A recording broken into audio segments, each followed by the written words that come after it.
அவளுக்கு படம் முடியும் போது நமக்கு ஒரு சைக்கிள் காமிச்சிருப்பாங்க. என்னன்னா, எல்லாமே என் லைஃப்ல மாறிடுச்சு, எல்லா விஷயங்களும் மாறிடுச்சு. ஆனா இந்த ஒரு இடம் மட்டும் மாறவே இல்ல. அப்படின்னா என்னன்னா ஸ்கூல்.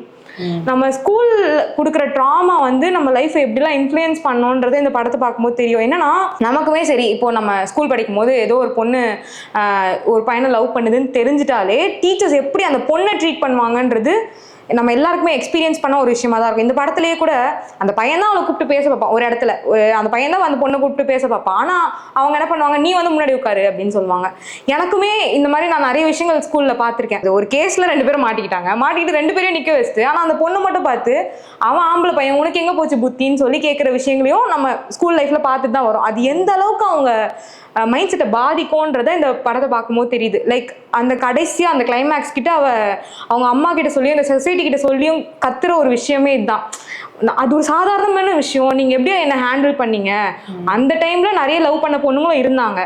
இந்த வயசுல ஒரு 32 வயசுல கல்யாணம் பண்ணிக்காத பொண்ணுங்களும் நிறைய பேர் இருக்காங்க. ஆனா இந்த சொசைட்டல் ப்ரெஷர் என்ன எந்த அளவுக்கு கொண்டு போகுது அப்படின்றத அவ பேசியிருப்பா.